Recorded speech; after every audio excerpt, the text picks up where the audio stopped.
It is an hour and 45 minutes until Author's Day. I am all ready. I got my stuff all packed up. I'm gonna head over there soon and help Tessa set up. Come join me for the journey.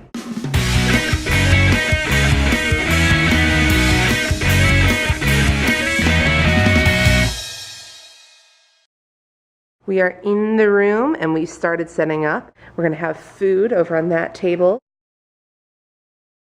Zach and Sarah are going to be presenting their stuff over there. Casey's presenting his stuff over there.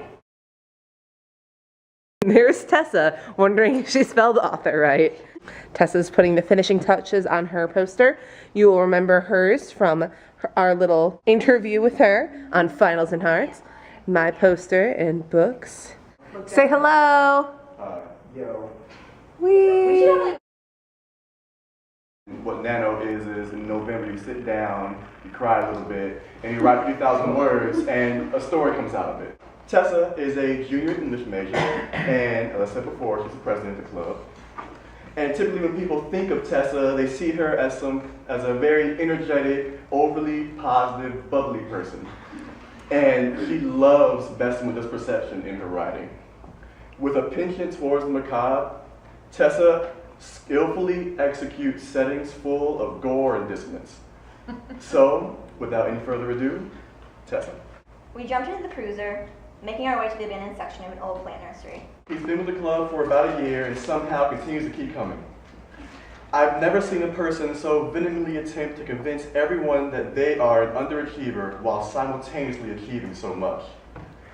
He will go out and openly say that he's a slacker, knowing full well he's just finished one book and working on his next.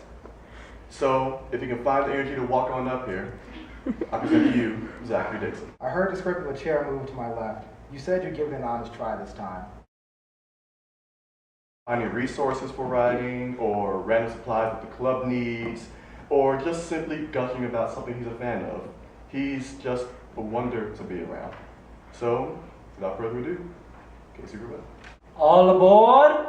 I heard the conductor shout as I raced towards the car. Our next author today is Miss Sarah Marshall. She's a senior English major, vice president, and a founder of the club. None of this would have been possible without her.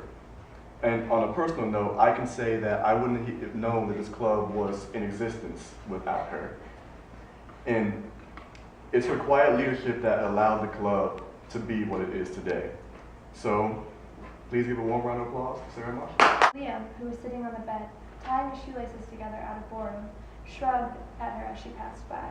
Our last speaker today will be Xavier Gordon. He is a graduate of Bradley University, and he's come back from his job in order to present a little piece of it from his story that he also completed. At the beginning of the week, he could feel that his wrist started hurting a little bit, but he tended to ignore it.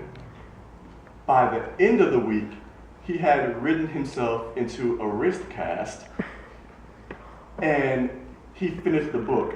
Xavier is a very intense person. The two bishops quickly whipped their heads around and stared at him, wide-eyed, their faces nearly white as a rose. Well, Author's Day is over. I'm losing my voice and I'm exhausted. It went pretty well for a trial run, so now we have some better ideas of what we want to do different next year.